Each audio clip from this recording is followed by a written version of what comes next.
Tá me escutando, Agatha? Estão me escutando? Me escutam, me escutam? Tudo certo?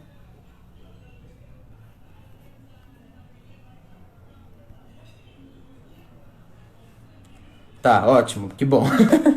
Tivemos um problema com o áudio, mas já voltamos, deu tudo certo. Desculpa o transtorno. Bom, vamos lá. Sejam muito bem-vindos ao terceiro episódio do Biologia no Sofá. Esse episódio, o tema é o cientista na cena do crime. E eu convidei a minha amiga, a pessoa que eu mais conheço, a pessoa que eu conheço que mais sabe sobre o tema e sobre o assunto, que é a ciência forense, a biologia forense, que no caso é a dona Agatha Ferreira, uma parceira de trabalho. E nada mais nada menos que ela para falar sobre esse assunto. Então eu estou muito feliz e agradeço já ela de antemão por estar se juntando a mim neste momento. Bom, antes da gente começar de verdade, dela entrar, eu gostaria de dizer que este podcast estará disponível nas plataformas de streaming em 3 dias, mais ou menos, tá? Entre domingo e segunda-feira deve estar lançado já no Spotify, Deezer, Apple Podcasts e Google Podcasts. Bom, eu já vou visualizar.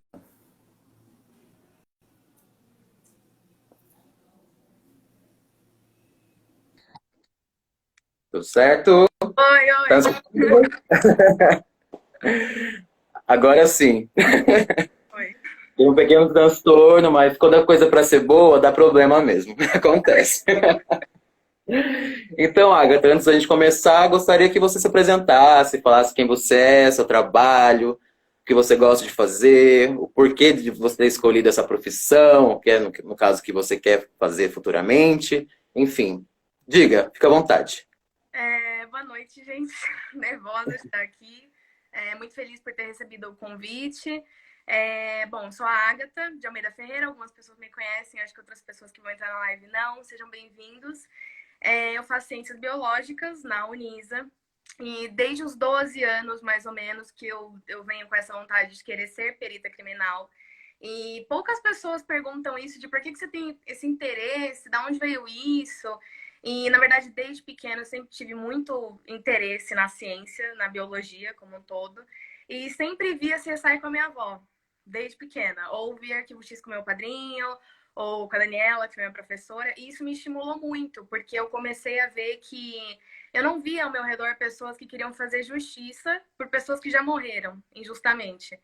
E isso começou a me motivar muito, tanto no ensino médio, inclusive foi o tema do meu TCC, investigação criminal, até quando eu entrei na Unisa e descobri a botânica forense com o meu orientador, Paulo Afonso, que está na live, estamos vendo aqui, surgiu o meu interesse. Primeiro eu vim baseada nas séries de TV e quando eu vi que eu queria isso, eu comecei a tentar me colocar de frente com a situação e comecei a fazer cursos, enfim.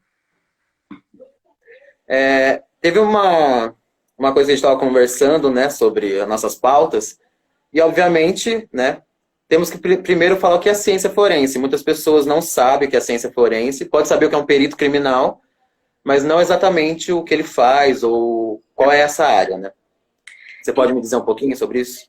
Sim, então, na verdade, acho que é importante primeiro a gente ter noção de que o forense vem de foro, que é relacionado à parte judiciária, justiça.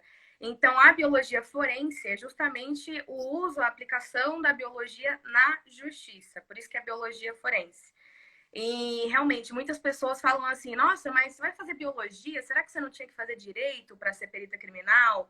Ou fazer enfermagem? E eu escolhi a biologia porque ela tem muitas áreas que são aplicadas na perícia criminal. E como você perguntou, né, o que faz um perito criminal? O perito criminal, ele trabalha em campo, coletando provas e vestígios, né, de uma cena de crime, essencialmente de homicídio, e leva isso para ser analisado em laboratório. Então, esse é o papel essencial de um perito criminal. Quando tem a chamada pela PM de um homicídio, ele precisa ir até lá, ver se foi feito isolamento do local, coletar para ser encaminhado para o laboratório. Isso é o básico. A gente fala muito de biólogo forense porque é mais a nossa área, mas para englobar a ciência como um todo, você consegue dizer outras profissões que também são essenciais nesse trabalho, e que estão juntamente conosco? Então, para mim não dá para imaginar a perícia criminal, a polícia científica sem a biologia, mas não dá para assim, eliminar profissões como, por exemplo, a biomedicina, que é muito importante, muito utilizada na parte molecular, ajuda muito a gente nos casos de estupro. Muita gente pergunta isso, né? Ai, mas então só biólogo, só biomédico? Gente, se vocês fizerem odonto, às vezes até a veterinária, a medicina, quem faz medicina legal, o direito também, é porque você vê, quando você escolhe um curso e você entra na perícia, que ele direciona você. Então, automaticamente, se você faz biologia, você vai trabalhar com sangue, com fios de cabelo, com parte tecidual, fragmentos de epiderme. Mas se você faz odonto, você pode trabalhar com arcada dentária. Você pode estimular o sexo, tem a antropologia forense também, que é muito utilizada. Então, existem várias profissões, vários meios, essencialmente os da área da saúde, para trabalhar com isso. Na minha visão, eles são indispensáveis. Acho que todos atrelados que possibilitam a conclusão de um caso. Então é um trabalho assim muito amplo, Uhum. né? As pessoas acham que é algo muito pequeno e limitado, mas na verdade abrange muitas áreas, principalmente a galera que é de biológicas, né, a área da saúde.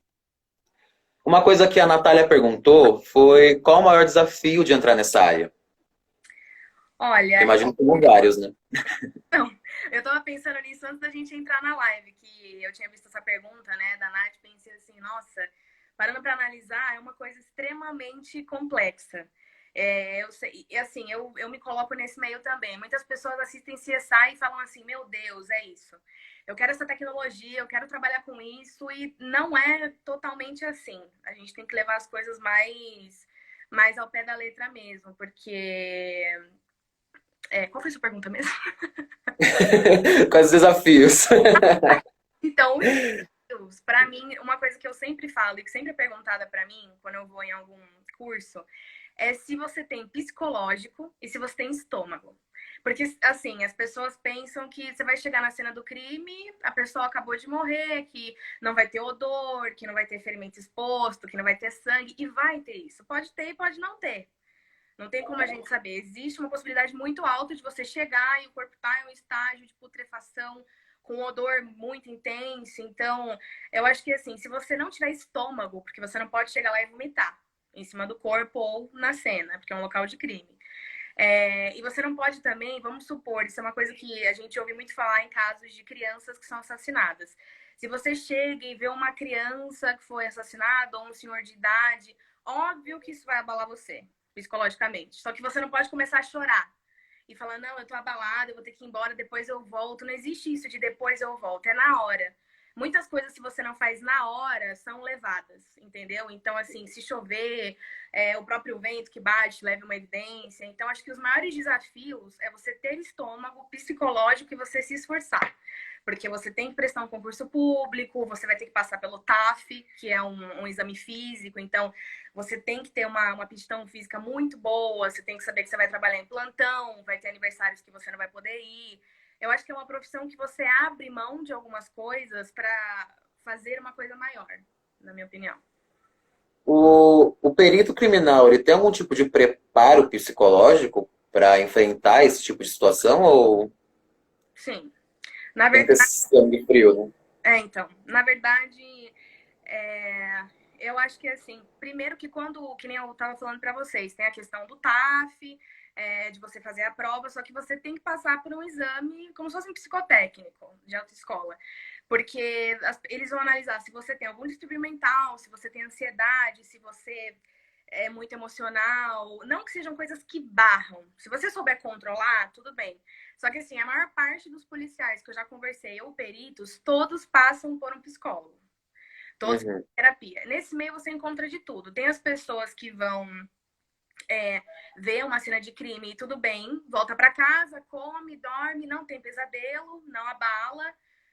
Eu acho que isso tem muito a ver também com uma questão de psicológico, da pessoa realmente ser preparada, não somatizar. Mas o ideal é que tenha um acompanhamento, sim.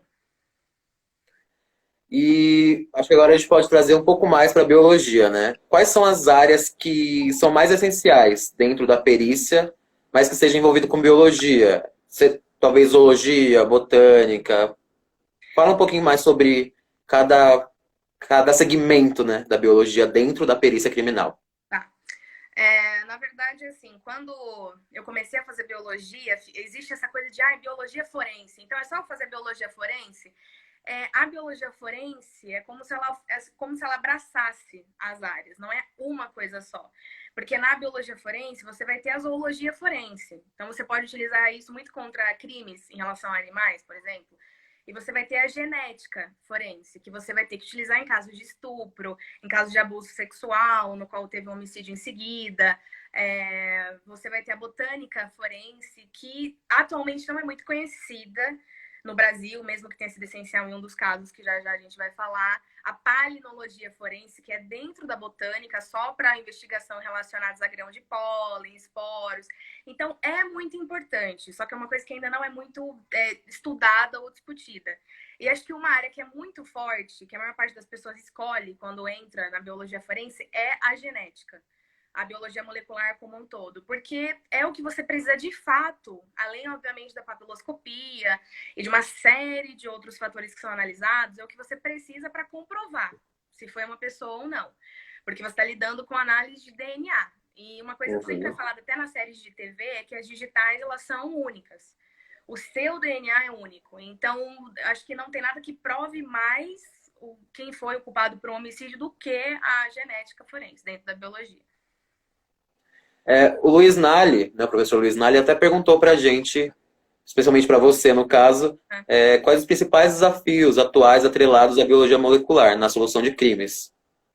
Então, na minha opinião, como é justamente relacionado à análise de DNA que a gente estava comentando, eu acredito que um dos maiores desafios é ter equipamento, ter uma monetização para investir nisso, porque um exame de DNA, um teste de paternidade, não fica pronto em 2 horas ou em um dia. Eu já vi casos que, assim, para ser concluído, para ser fechado, para prender a pessoa, precisava da análise de DNA e demorou, assim, 6 meses para ficar pronto. Em 6 meses, muita coisa acontece. E eu acho que é notável que não existe um investimento.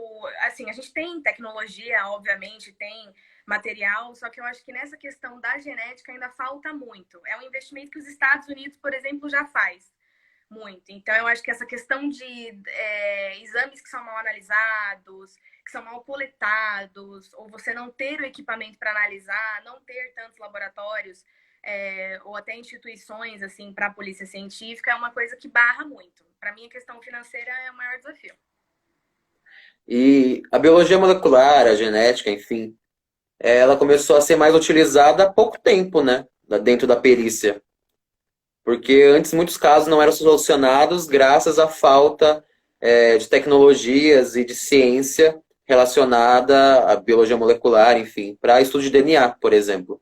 Tem até aquele caso que a gente comentou sobre o cara que morava nos Estados Unidos foi acusado de duplo homicídio.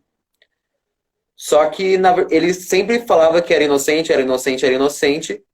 E só foi comprovado isso quando ele conseguiu reabrir o processo dele, agora mais de 20 anos depois, e graças a comprovações de DNA, descobriu que ele não era o autor do crime. Só que isso demorou quase 30 anos para ele ser liberto. Inclusive, ele processou os Estados Unidos e tudo mais. Então, a importância da biologia molecular e da genética é extremamente essencial nesse caso, nesse papel. Sim. Quando se trata da perícia criminal, né? É porque, na verdade, acho que eu vi vários casos, são muitos casos, né? Assim, para lembrar data e nome é meio complicado, mas eu já vi casos que chegou a ponto da pessoa morrer, assim, cadeira de força, eletrocutada, ou até por intravenosa, né? Que tinha também bastante nos Estados Unidos. E depois de anos, depois de 40 anos, entra um policial que quer se dedicar a casos antigos, e aí ele refaz a análise de DNA, ou ele, de repente, interroga novamente as pessoas relacionadas e descobre que não foi aquela pessoa. Só que aí, às vezes, já é tarde demais. a pessoa de repente pegou 40 anos de prisão, ou a pessoa já morreu, ou ela foi condenada à pena de morte. Então, eu acho que o avanço da ciência, eu vi aqui, inclusive, pessoas comentando sobre isso, eu acho que o avanço da ciência, o estímulo a cada vez mais se fazer pesquisas para saber novas formas de como ter uma análise mais precisa ou mais rápida é muito importante. Porque, como você falou, esse homem, por exemplo, ficou 30 anos. Então, foram 30 anos que ele perdeu da vida dele, que sabe-se Deus que ele viveu na prisão, por uma coisa que ele não cometeu, simplesmente porque na época, como não tinha a tecnologia que temos hoje, mesmo que ainda precise melhorar, foi feita de uma forma errada, entendeu? Ele era, se eu não me engano, quando eu olhei, ele era namorado da vítima, que foi uma mãe e um filho. Isso.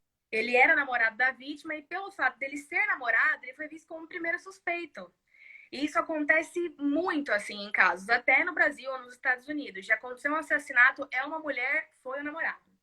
Foi o namorado, foi o marido. E às vezes é a pessoa que você menos espera. Pode ser uma outra pessoa da família, pode ser uma pessoa do trabalho. Sim. Então, eu acho que acima de você ter esse pré-conceito, esse pré-julgamento, primeiro fazer as análises e comprovar para depois formar uma opinião. Até porque isso é uma coisa que eu não sei se as pessoas sabem. Só que o perito ele tem que ser muito imparcial. Não tem isso que tem na TV, de tipo assim, ai, eu vou falar com o detetive e vou saber que o caso terminou desse jeito. Muitas vezes o perito trabalha no caso, ele nem sabe se o caso foi fechado, quem é o suspeito, se ele foi preso, enfim. Uhum. Outro caso que envolve muito a biologia, que a gente comentou, é sobre o da Mércia Nakashima, que Sim, envolve até a botânica, inclusive, é um caso muito, muito famoso, sim. e que um biólogo trabalhou nele, então gostaria que você dissesse um pouco como foi esse processo, como aconteceu, e como o biólogo atuou nesse trabalho, né? Então, na verdade, é muito engraçado porque eu costumo falar que esse caso me persegue, porque em 2010, esse caso aconteceu em 2010, eu vi ele acontecer na TV, eu lembro que repercutiu muito no Fantástico, no Jornal Nacional, enfim. Levou um tempo, né, para resolver, e foi um caso que eu falei no meu TCC, e foi um caso que me levou a escolher a botânica forense na faculdade. Então, na verdade, assim, eu vou tentar dar uma resumida, porque é uma coisa, é muito complexa. Eu acho que foi um caso bem complexo, que nem o Nardoni e tantos outros que existem. Mas, na verdade, assim, a Mércia era uma advogada de 28 anos e ela namorava o Misael, que também era advogado. E, pelo que se constatou, eles tinham uma relação bem abusiva. Ele era muito obsessivo, ela humilhava ele, ficava com ele só quando convinha, se precisava do carro, se precisava de dinheiro emprestado, se fosse para sair, para ir no cinema, enfim.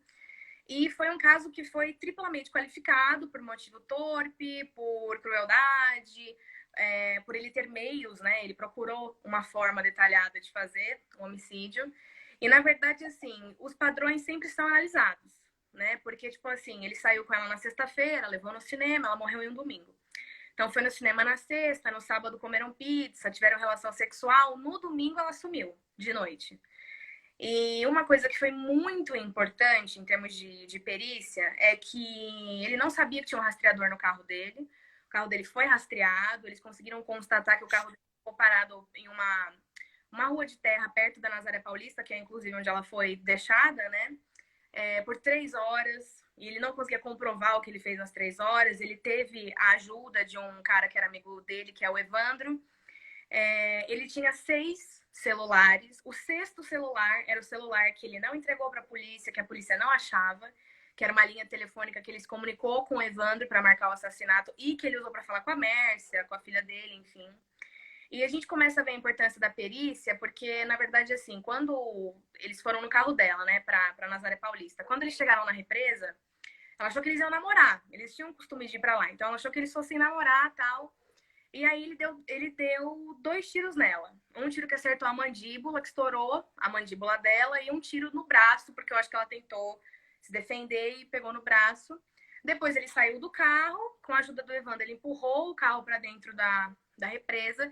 E o engraçado é que se ele fosse 6 metros mais pro lado, aquele carro não ia ser mais achado, porque é literalmente pro fundo do rio. E ficou em cima de um barranco, né? E a família pediu muito, muito, muito para o caso ser investigado. Chegou a contratar um corpo de bombeiros, tudo, para ver se achava o corpo dela dentro da água. Eles acharam depois de 15 dias o carro e retiraram um carro, acharam peças de roupa dela, tinha um cobertor, umas coisas assim. O corpo dela ficou 15 dias embaixo da água, então não tinha mais nada. Em termos biológicos, tinha ainda, né, um pouco de tecido, enfim, mas ela estava sem olho, sem cabelo, que é uma coisa normal, né, no processo de putrefação, ainda mais na água. E uma coisa que a perícia analisou foi, por exemplo, a posição do carro. Como que a gente sabe que era a Mércia que estava dirigindo? Então, eles têm que olhar o ângulo, se o banco estava puxado para frente, se o banco estava puxado para trás. No banco do passageiro, o banco estava totalmente inclinado para trás. Então, alguém muito alto tinha que estar sentado ali. Então, isso indicava que ela foi dirigindo e ele foi sentado no banco do passageiro. E como sempre é normal, uma coisa que sempre é analisada são as roupas do suspeito. E como ele era o suspeito em potencial, porque foi o único namorado que ela teve, eles foram na casa dele e eles perceberam no encanamento que tinha muita terra. E que tinha terra, tinha grama, enfim. E uma coisa dele que foi utilizada para ver se tinha algum rastro foi um par de sapatos que ele usava, que era um par de sapatos marrom. E quando foi levado para a perícia, tem um biólogo, que até hoje eu não sei o nome dele, não sei quem ele é, que é especialista em botânica forense, em parte de taxonomia, de plantas, enfim. E ele fez uma coleta, porque tinha ainda lama no sapato, e ele descobriu que no meio daquela lama tinha um fragmento de uma alga do gênero Quetófora, que é uma alga endêmica da Nazaré Paulista. Então, só tem na Nazaré Paulista. Então, isso colocava ele ativamente na cena do crime.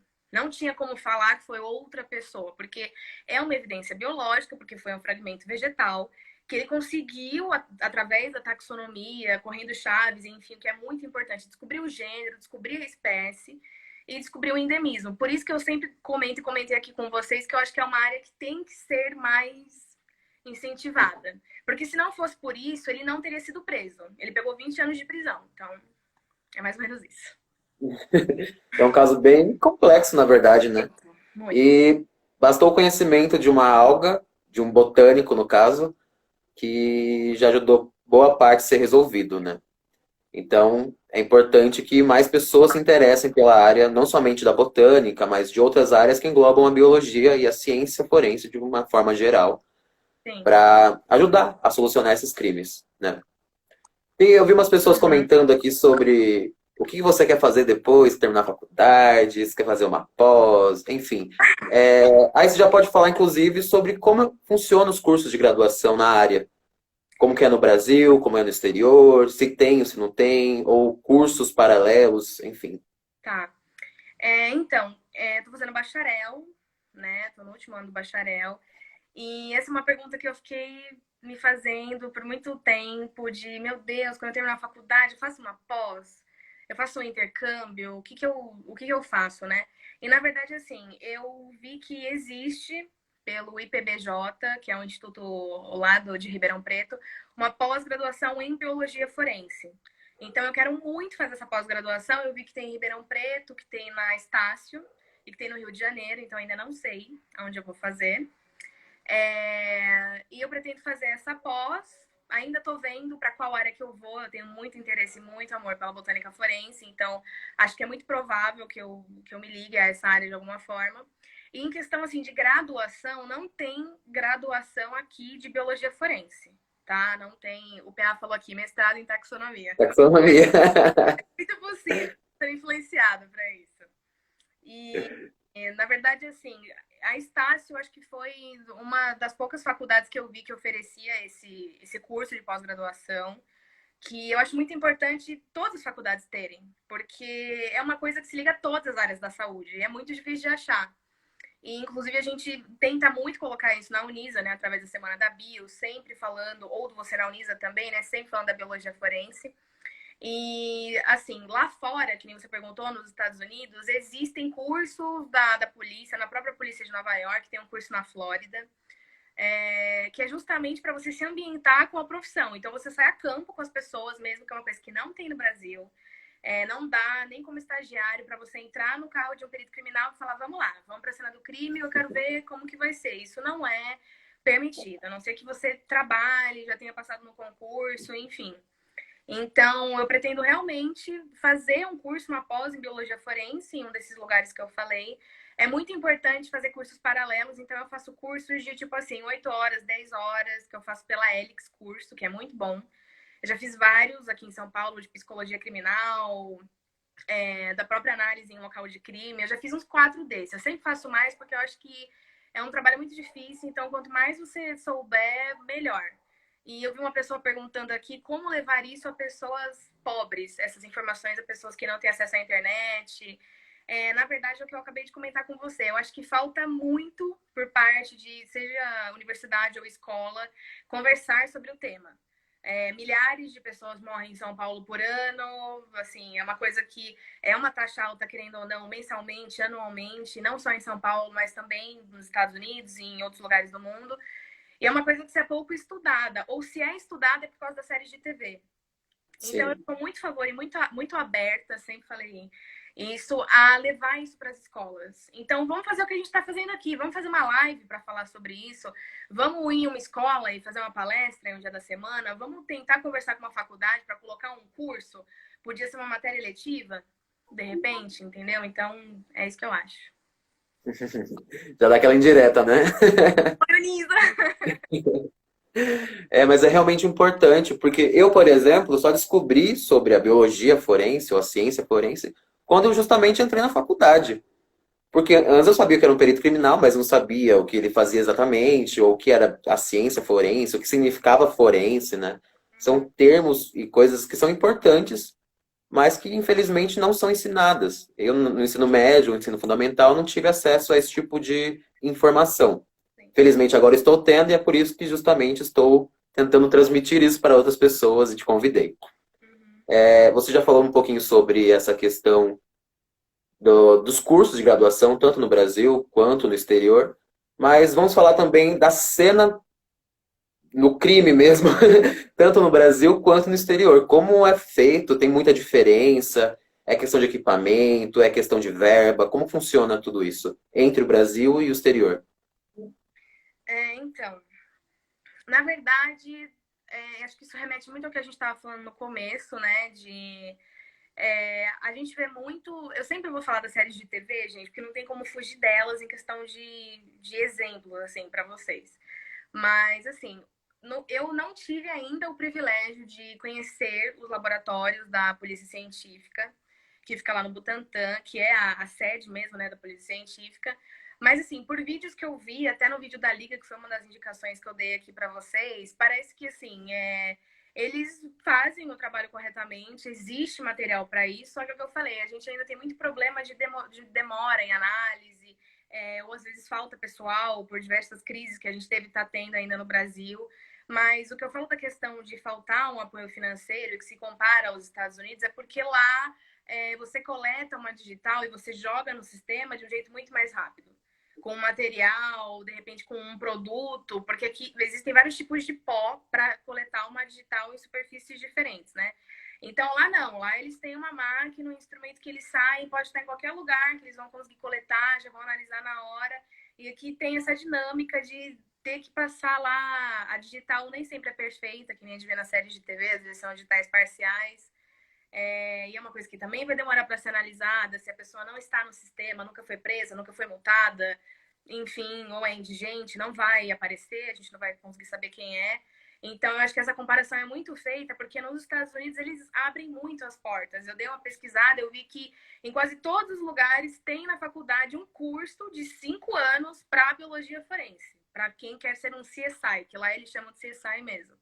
Então, tem em Nova York, tem no Oregon, tem na Califórnia, e assim vai. E aqui a gente tem muito pouca referência disso. E eu fico muito orgulhosa, assim, de ver que é uma coisa que hoje as universidades estão tentando buscar, que a gente tenta buscar na Semana da Bio, ou no Você na Unisa, como eu falei. E eu sou muito grata por a gente ter esse espaço e esse momento com as pessoas. Eu vejo que realmente tem muita gente que se interessa, se emociona. Então, eu acho que é importante cada vez mais difundir isso para a gente sair um pouco da sombra dos Estados Unidos, entendeu? Os Estados Unidos é o melhor, eles têm investimento, eles têm milhares de laboratórios, e a gente tem o quê? A gente também tem umas coisas, então acho que tem que melhorar muito nessa questão. Em relação ao próprio Brasil, já tem muita diferença de estado para estado, né? Tem em relação ao salário. Você sabe um pouco sobre isso? Como é esse cenário brasileiro? Então, na verdade, assim, o salário, ele varia muito por estado. Existe um padrão de um salário inicial, que sempre é comentado, que é em torno de 12, 13 mil reais, para quem trabalha com a Polícia Civil. A Polícia Federal em Brasília e no Mato Grosso do Sul, se eu não me engano, tem um salário bem maior, só que é vinculado à Polícia Federal, é em torno de 22 mil, né? E nos Estados Unidos, por incrível que pareça, o valor do salário ele é bem próximo. É também cerca de 22, 25 mil reais. Então, é uma coisa que muda muito por estado, mas realmente o maior salário é quem quer ser perito criminal, só que para a Polícia Federal. A Polícia Civil paga um pouco menos, mas não significa que com o tempo você não possa aumentar o salário. Então, você Uhum. entra na profissão ganhando 13 mil, só que quando você tiver 15 anos, você pode estar ganhando 20 mil também. Então, é uma coisa que evolui conforme especialização. Então, você fez pós, doutorado, enfim. E tem alguma diferença, né? Muita gente me perguntou isso. Tem diferença entre o policial e o perito criminal? Ou é a mesma coisa? Ou o policial pode ser perito criminal pode ser policial? Como que funciona? Na verdade, hoje, na organização que a gente tem, o perito criminal, ele é chamado de... Ele é um policial civil, né? Ele vai tirar licença para andar armado, enfim, ele é considerado um policial civil. Só que não é a mesma coisa de um policial militar. Policial militar, assim, a gente precisa muito deles para o isolamento do crime, para garantir que ninguém vai entrar lá, que não vai ter nenhuma alteração, enfim, na cena, né? Mas os peritos criminais são considerados policiais civis, né? Hoje existe assim uma luta para se separar e não chamar mais o perito criminal de policial civil e ser um policial científico, porque existe a polícia científica, a unidade da polícia científica no Butantã, Uhum. assim como tem uma parte só dedicada para a área de homicídios, que eu nunca ia poder deixar de falar, que é a DHPP, né, que também é o que mais ajuda, eu acho que é a base, o pilar, assim, para as investigações criminais. Então, assim, é um policial. O perito é um policial, mas você não pode chamar um policial militar de perito criminal, porque são provas diferentes, são processos diferentes, trabalhos diferentes. E acesso aos equipamentos? Quais equipamentos a gente tem disponível no Brasil? Se eles são muito limitados, são muito caros? Eu sei do Luminol, que é o mais famoso, né? Mas explane um pouco mais sobre esse caso, porque não é tão falado assim, né? A gente vê muito nas séries o uso do luminol, Aham. mas e o que mais tem, né? Então, na verdade, assim, o luminol eu acho que ele é o querido, né? O mais amado, assim, na investigação, porque ele vai tentar buscar o que for um vestígio líquido. Então, ele vai tentar achar sêmen, que é essencial em casos de estupro. Eu sempre falo estupro e homicídio, que é o mais comum que tem. Mas saliva também, sangue. Então, assim, não é uma coisa barata. Eu lembro que quando eu fui fazer o TCC, foi muito difícil achar valor na internet, em artigo. Eu conversei com um promotor de justiça que trabalha lá na PUC também. Eu lembro que ele falou que assim, você precisa de um investimento anual de milhares de reais. Porque não é uma coisa barata, não é uma coisa que você tem assim estocada, vou estocar luminol, vou estocar pó digital. É uma coisa que é o que a gente vem falando. Se não houver investimento, são milhares de reais por ano para você manter todas as bases de todos os estados, para que não falte. Não tem como você, em uma cena de crime, você falar, nossa, meu luminol acabou. E aí?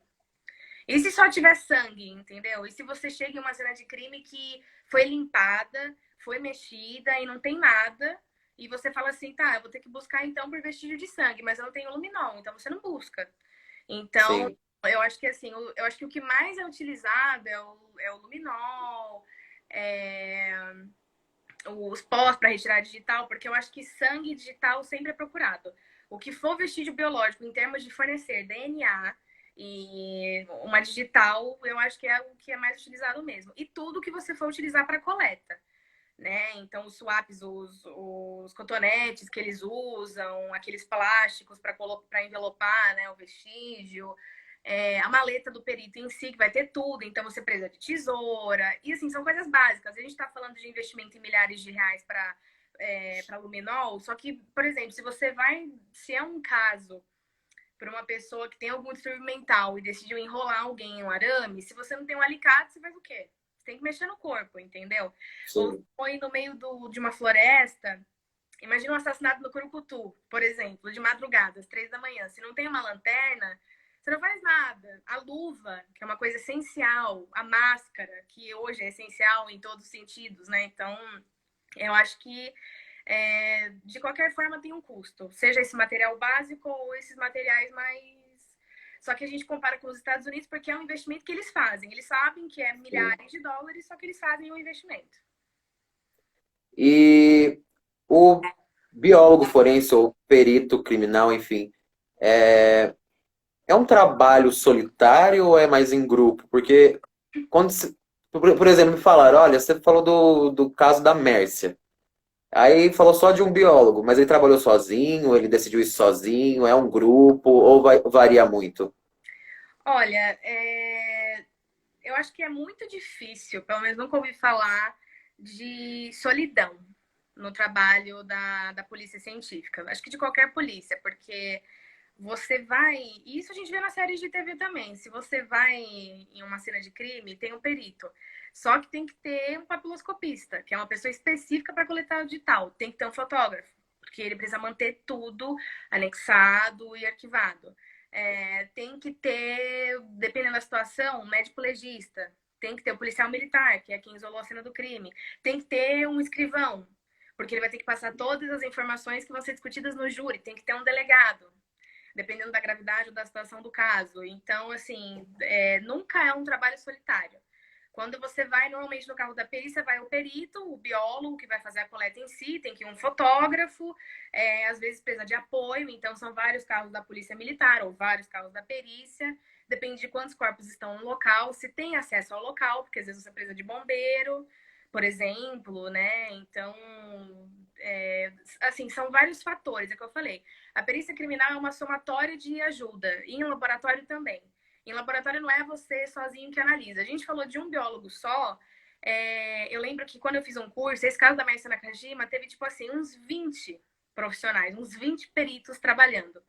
Porque cada um fez uma coleta e uma análise diferente. Só que o destaque foi dado a esse perito porque ele era botânico forense. E se não Aham. tivesse tido a descoberta dessa alga e a identificação, talvez Misael não estivesse preso. Entendeu? Teve uma, a Maley Bovic falou assim: estou no segundo semestre de biologia em Portugal e até agora ninguém falou nada sobre isso. Então o caso não é só o Brasil, né? Não é só o Brasil, gente. Não, a gente tem esse problema, acho que internacionalmente, menos nos Estados Unidos, justamente também por causa das séries de TV, né? Uhum, Que enriquecem todo o conhecimento das pessoas sobre isso. uhum. E uma das nossas pautas é justamente sobre as séries de TV, a ficção versus a realidade. O que tem de errado no CSI, o que tem de errado no Dexter, ou tá tudo certo, enfim. Então, na verdade, acho que a primeira referência que vem, e isso acontece muito quando eu vou conversar com outras pessoas, eu adoro fazer isso. Conversar com pessoas que vêm falar, eu quero ser perito criminal. Por quê? Porque o CSI, e assim, é engraçado porque foi uma referência para todo mundo. Eu não vou cuspir no prato que eu comi e falar que não foi uma referência para mim. Foi uma referência para mim porque eu acho um trabalho mágico, eu acho que é uma série. Tudo tem prós e contras, tem muitos acertos, mas tem erros também. E, na verdade, assim, isso que a gente vê no CSI, o CSI que vai na cena do crime e coleta, é o mesmo que vai interrogar o suspeito. Ele prende o suspeito.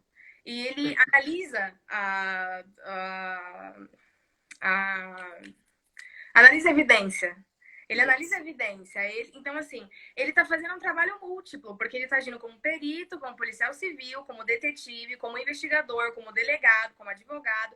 Isso não existe. Até nos Estados Unidos, seja no CSI, seja. É que eu acho que o CSI é o que dá essa ideia maior de que, nossa, se eu for perito, eu vou fazer tudo. Então eu vou ser milionário, porque eu faço tudo. E não é assim. Então, tipo assim, por exemplo, todo perito tem que trabalhar em campo. Eu vou ter que ficar. Você perita criminal, são 6 meses trabalhando em campo. E depois, se eu tiver uma pós, se eu tiver um doutorado, um mestrado, eu vou para o laboratório para fazer análise. Só que assim, se o meu trabalho, a princípio, como novato, é coletar, entrei no carro, vi a chamada, vai ter a descrição, onde tá chovendo, tá sol, foi uma pessoa, duas, três, aonde coletei, dei na mão de quem vai para o laboratório, cadê? Próximo, entendeu? Thank you, next. Sim. Próximo, entendeu? É mais ou menos assim. Então não tem isso que a gente vê nas séries de TV. Eu acho que o CSI é uma das únicas que faz isso, porque as outras é mais. Até nas que não são muito relacionadas à perícia criminal em si, a gente vê uma separação, uma distinção de profissionais e trabalho. E nessas séries mostram casos absurdos às vezes, que a gente nunca imaginaria que poderia acontecer. Tem algum caso no Brasil que tenha te chocado tanto assim, que você fala, nossa, esse entrou realmente pra história? Olha, cara, pra mim só o fato de você matar alguém é uma coisa inacreditável. Só o fato de você matar, pra mim, é inacreditável. Só que eu acho que existem alguns casos que me marcaram muito. Esse da Mércia foi um, né? E o da Isabela Nardoni, pra mim, foi uma coisa. Ver uma criança que não tinha nem 6 anos de idade ser arremessada a troco de nada, eu acho que foi uma coisa que comoveu o Brasil. E não tá longe da crueldade aplicada no caso da Suzane Richthofen, do Pedrinho Matador, que matou mais de 100 pessoas, incluindo o pai. Ou do Hannibal, que é super conhecido nos Estados Unidos. Existem muitos casos de canibalismo nos Estados Unidos. Mas, assim, de uma forma geral, a gente está falando de homicídios. O Maníaco do Parque foi um dos que mais me chocou. Porque as pessoas têm uma visão de que serial killer é uma coisa americanizada, é Estados Unidos. Serial killer, Ted Bundy, que pra mim, gente, juro, eu fiquei chocada. Assisti documentário, assisti filme. Eu acho que os casos de serial killer, você vê que existe uma pessoa que ela não está pensando, ela não vê a outra pessoa que ela matou como um ser humano. E ela mata em sequência. Então tem serial killer que matou 100 pessoas, ou serial killer que só mata mulher e matou 12 mulheres. Então acho que ver uma pessoa que tem um distúrbio psicológico a ponto de a gente costuma falar que tem um padrão em serial killer, né? Eu não sei se alguém perguntou, mas acho que é muito importante falar.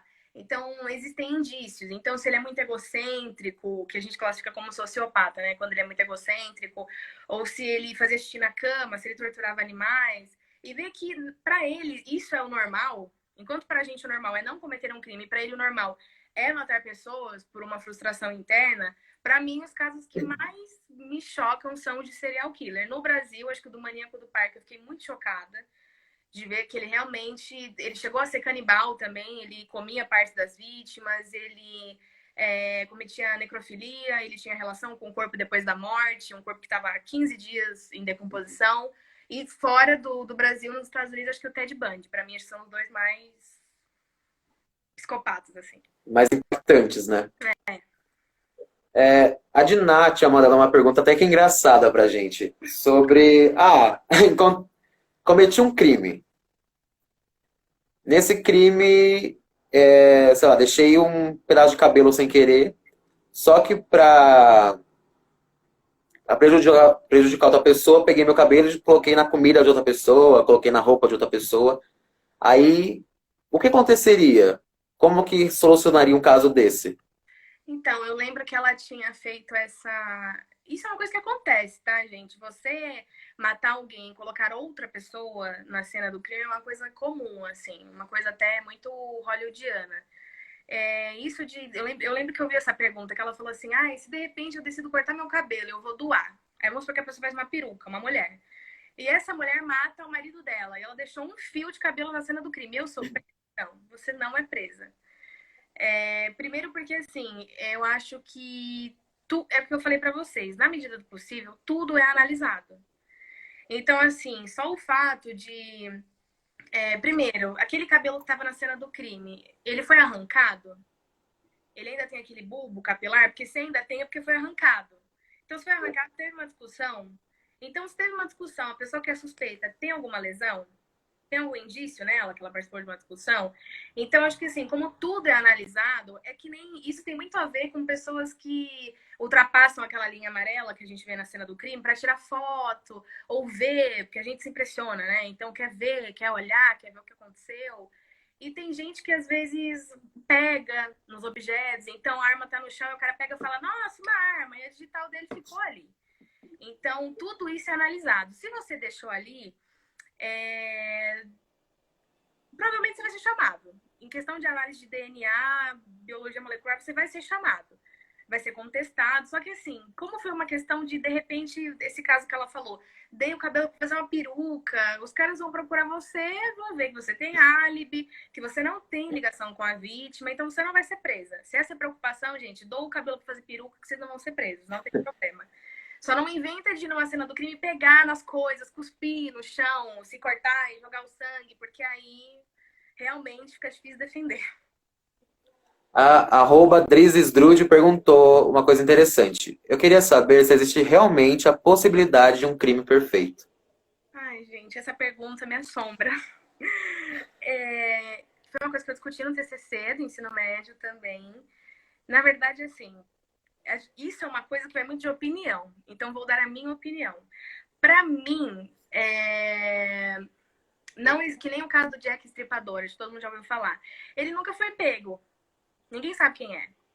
Só que assim, não se aplica, não adianta falar, o caso do Jack Estripador, o cara é o cara. Nossa, ele foi muito inteligente. Gente, ele esnobava da polícia. Ele mandava pedaços das vítimas pra polícia e mandava aqui, beijos pra vocês. Ele esnobava. Só que isso é uma coisa de 1900 e bola. Então não tinha peritos criminais para coletar, investigar e colocar numa análise de um microscópio. Não tinha nada disso. Então acho que assim, não existe crime perfeito. Existem falhas de execução no trabalho. Então, assim, tem muito isso de, tipo assim, coletei errado, fui guardar. O material tem que ser isolado, entendeu? Vai tudo com número de série para saber de qual caso é. Tem que ser arquivado corretamente, tem que ser analisado corretamente. As pessoas que estão ali têm aptidão para analisar, sabe? Então, tipo assim, foi uma coisa que muita gente pegou, foi uma cena do crime que foi muito, que eu falei pra você, né? Muita gente mexeu ali, tirou coisa do lugar. Então, acho que assim, não existe crime perfeito. Existem falhas de investigação, mas crime perfeito não. E para finalizar, acho que dá para falar sobre algumas indicações, porque eu acho que tem uma vastas possibilidades para você pesquisar sobre em várias mídias. E eu, infelizmente, hoje é a primeira vez que eu não tenho indicações. Porque eu pedi pra Agatha mandar para mim as indicações dela e ela mandou tanto que eu falei, gente, o que eu conheço ela já falou. Então eu vou deixar por sua conta Ah. para falar sobre essas indicações e explicar um pouquinho sobre elas, basicamente. Bom, na verdade, assim, começando pelo básico, eu lembro que o Leandro falou assim, e tem artigo? Gente, eu não... Perdão, assim, eu realmente ainda não li nenhum artigo assim. Com certeza hoje já devem existir vários. Graças a Deus, fico muito feliz de ver pessoas que se interessam na área, que pesquisam e fazem a pesquisa científica, levam isso para a vida mesmo e publicam, que eu acho que é o correto. Então eu vou indicar livro. Eu indiquei, eu acho que vai ficar disponível, né? O Leandro vai colocar aí para vocês depois. Eu indiquei 2 livros da Ilana Cassoy, que é uma criminóloga muito conhecida, que é o Casos de Família, que ela fala do caso da Isabela Nardoni e do Richthofen. E tem também o do Serial Killer, que tem 2, que é o Made in Brasil e o Louco ou Cruel, é um box. E tem também o Metodologia de Investigação Criminal, de Perícia Criminal, uma coisa assim que é bem o bruto mesmo, como é um laudo pericial, como que é feita uma análise, enfim. Séries de TV, minhas amigas que estiverem assistindo, não me matem. Porque tem aquela série criminal que a gente gosta e a gente assiste porque é um xodó. Pode ser ruim, só que é um xodó, gosta, então a gente assiste. Só que as séries que eu vi, que eu acho que realmente representam a realidade de um perito criminal, é o Dexter, que é muito o que realmente um perito criminal faz. Ele trabalha, assim, brutalmente, ativamente com a física, que é uma área também que é boa de ser escolhida, em análise de respingos de sangue para saber a direção, se foi um tiro, de onde veio o tiro. O CSI Nova York também, que é o que eu falei, gente, CSI cuidado, porque tem coisa que é real e coisa que não é.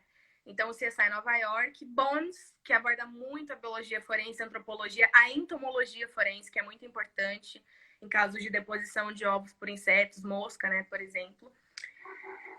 The Killing, que é uma série também muito boa, mostra que, assim, a gente acha às vezes que a perita criminal, eu tinha muito essa visão, nossa, se você é policial, eu só vou me vestir de preto e vou estar toda produzida, que nem eu tô aqui, brincão, anel, pulseira, gente, é zero isso. É 5 metros de olheira, cabelo oleoso e vamos, entendeu? Água, café, come quando dá, responde no WhatsApp quando dá, é correria. É uma profissão pauleira, assim, você tem que fazer por amor mesmo. E de TV, no Brasil, uma coisa que eu sou apaixonada, eu acho que é uma das melhores invenções da Terra, é o Investigação Criminal. Investigação Criminal tinha na Netflix, agora tem no Prime Video, se eu não me engano, na Amazon. E análise de um crime, anatomia de um crime também é muito bom. E tem um episódio da Liga sobre homicídios, que vocês podem procurar no YouTube, acho que tem uns 50 minutos, que mostra detalhes assim, tipo, as pessoas no chão, o homicídio mesmo, óbvio que eles têm que tampar o rosto da pessoa, né, mas é um documentário bem detalhado. E existem vários perfis do Instagram que eu não vou lembrar de cor pra falar pra vocês, mas tem alguns peritos que eu acho que são referência para vocês terem. A Rosângela Monteiro é uma baita de uma perita, ela trabalhou em vários casos. Ela foi essencial no caso da Isabela Nardoni. O André Dávila, que é um biólogo e é muito bom também no que faz. Então, acho que são as duas maiores referências assim que eu tenho, mas o Leandro vai deixar disponível aqui para vocês. Sim. Eu ia finalizar, mas surgiu uma pergunta muito interessante que eu acho importante ser respondida. Na hora da edição, eu coloco ela para trás. Uhum. Da Tamires, ela falou assim, gente, tem como saber há quanto tempo uma evidência está na cena do crime? Por exemplo, se eu estivesse 1 hora antes da cena do crime e ficou uma digital minha, tem como saber que foi antes? Tem. Na verdade, assim, é, quando a gente pensa na hora, o Guilherme, inclusive, explicou isso na aula dele dessa semana de física comparada, de você saber há quanto tempo uma pessoa foi morta, em questão do rigor mortis, né? Da deposição de cálcio.